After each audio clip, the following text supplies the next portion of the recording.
Hey guys, we are here live at PlayStation's E3 booth. We're broadcasting all week long, and today we're checking out, or right now rather, we're checking out Deus Ex Mankind Divided. I'm here with Jean-Francois. He's a game director from Eidos Montreal. Thank you so much for joining us, sir. My pleasure. And now this is a very special IP for me. It's a special franchise. Deus Ex 1, one of my favorite games of all time. Easily top three. Easily top three. And I have a lot of favorites. But I loved Human Revolution a couple years ago, and you guys are really upping the ante here on Mankind Divided. So we were talking before the show a little bit. Tell me kind of how you're propelling off of the last game. Like, what's the big area of growth this time? Well, one thing that is important is that we have 4 gameplay pillars. We have combat, stealth hacking, and social. And it's really important that we continue to nurture all of them at once. But one of the things that we wanted to really focus on this time around, it was on the combat experience, to bring it on the same level of satisfaction as stealth was in the last game. Because when you were comparing the two, combat was a little bit lackluster in comparison. And so now we made sure that all the players who have this the combat play style in mind, now they have better augmentations to play with. We also revamped the control system to make it sure that it's very fluid to use the augmentations. And we have new things like the Titan Shield, which is kind of a big armor tank kind of augmentation. So you can go into the fray and you can take risks without fearing to be punished, like unlike in the last game. So it's one of the area where we wanted to really push it forward. All right, sounds good to me. Now, it sounds like from a gameplay perspective, that's sort of the focal point. Tell me from a story perspective, because the story and the universe are so integral to the Deus Ex games. Well, from the story perspective, it's really important to us to tackle some themes that exist in the world and everything, and hopefully that it can make people think about different things and think about themselves and all their own views about the world, etc. So in this game, we're going in 2029. It's 2 years after the events of Human Revolution, and now it's a tough time for augmented people, and they're being segregated. They're being put in ghettos. There's a lot of dissent in society, and we want to put the players in the middle of this and see both sides of the conflict and see how they think and they feel about that. But also we wanted to, in that context, we wanted to give way more choices and consequences to the experience, and making sure that every players will have different outcomes, a different experience of the overall experience. And so that was one of the area for the story, to really make sure that we're branching off as much as we can, and while letting you exploring the themes of the game. So one of the things I love so much about the original Deus Ex and also Human Revolution is the fact that, in some of these games where you have sort of, branching stories, or you can make choices, it tends to unfortunately boil down into kind of good or evil, or chaotic in order, or something like that, which is still cool. Yeah. But Deus Ex has always been a little bit more a shade of gray. Yes. Tell me a little bit about what some of those choices might be from like a broad perspective without spoiling anything. Well, what you just said is key. We don't want those black or white choices, because in the end, it's not more about your own morality. It's more about, do I feel like playing evil, or I feel like playing the good guy? And that doesn't say much about ourselves. So me, I'm always trying to make sure that we're setting the stage for players to go, it's not about maxing my character, or just like I'm good or I'm bad. It's like, who am I? Like, how I would react to this. And that's the take we have on that. And without going too much in details, I said that we're in this world of a division and everything, and some people are portrayed as terrorists, some people are portrayed as the just and everything. And as you're going to go through the game, you'll understand that the reality is way more complex than what you see on the first level, and it's going to be up to you to see, like, what do I think about that? What's my own take on it? So that will be really important. So I'm trying to stay as vague as possible. Yeah. You got my interest. My ears are perked up.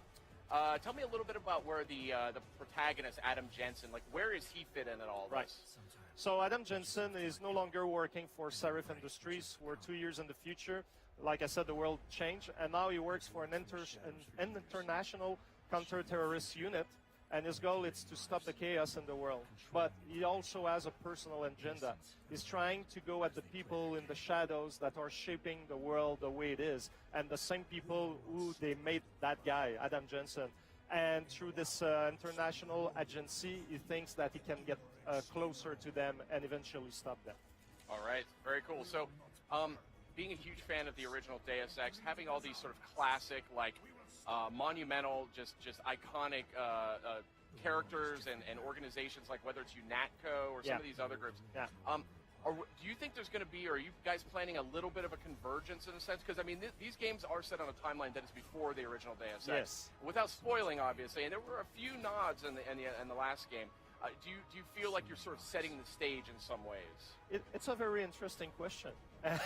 And without answering too much in detail, yes, we're making sure that it's one unified world in which all the events of Human Revolution, Mankind Divided, they fit in the bigger picture, in the bigger world of Deus Ex. So absolutely, like there's a lot of the things that you see in the current games that are what is going to eventually lead to the original one. Now, you mentioned that the combat experience is a little more satisfying. I mean, I certainly didn't think it was like well, you said lackluster. I didn't think it was deficient in the last game. It was still fun, but definitely stealth more the emphasis. It sounds like stealth still a big emphasis here if you want to take that route. Absolutely. And what, in a nitty-gritty way, like what are some of the options that I'll have if I want to take a more combat-centric role? Well, now we have the gun arms, where Adam Jensen can have his own like lethal or non-lethal weapons concealed in his arm. And the way also we work with the controls, now just with hitting a button, you're able to use them on the go. So you can be shooting and do the 1-2 punch and go with your gun arm, things like that. And we also wanted to make sure that depending on your play style, and not just for the gun arms, but for the overall philosophy for the game, is that if you're stealthy, you can have now the means to be lethal and still maintain your stealth approach. And if on the same way in combat, if you decide you're not killing anyone, but you still want to be a combat player, you can do it now. That's cool. It has way more flexibility. In the last game, it was more kind of like if you were killing with a takedown, then you were stealthy, it was breaking the stealth. Yeah. Now it doesn't do that anymore. So we're supporting in a stronger fashion both play styles to make sure that you can have as much flexibility and as much choices as you want. That's great, because I tend to veer towards, I'm very non-lethal whenever presented the option, almost any game I can think of. I think it's more fun for some reason. And then I tend to like stealth, but I get a little frustrated sometimes when I feel like I can't defend myself. So it sounds like you guys are addressing that. Absolutely. That's cool. That's cool. So almost out of time, but I am curious, because the game has such heavy RPG roots, obviously coming to PS4, and tell me a little bit about how you guys are approaching, say, inventory or character progression, some of those like nitty-gritty RPG juicy details. To me, what is important is that you can craft your character the way you want. Do you want to be a jack of all trades, or do you want to be a specialist in one field or another? And it's all about making sure that the augmentations allow you to beef up your combat, your stealth, your hacking, your social the way you want. It's all about making sure that the inventory system allows you to collect a lot, but at the same time, it kind of encourages you to choose your play style, like, should I bring that loadout with me or something else? And you'll have to make choice. So for us, what is really important is to ask the players, like, what kind of Adam Jensen am I, and what should I bring with me? What are the kind of augmentations that I should develop, and things like that. So there will be augmentations, a lot of augmentations to play with. You will have a lot of customization for the weapons as well. You're going to have an inventory system that will let you collect a lot of things. You'll be able to craft some stuff, and you're going to be able to have a lot, but at the same time choose what you bring with you. So there will be there will be some limitations still. Like it's not going to be bar open. Yeah. I mean, I'm okay with that too. I love digging around in those things, but always a trade-off, right? Yeah. You want that depth of gear, that depth of inventory. But Yeah. and you've seen games wrestle with this over many years, trying to figure out the right balance. Yes. So you guys are definitely thinking about that. Yeah. Well, I would say let's ask you one more question, and then we'll wrap it up. What is a detail that you're most proud of in Mankind Divided? Well, just the sheer amount of details and the visuals, like when you look at the demo, like it's rich, like there's always something to look at.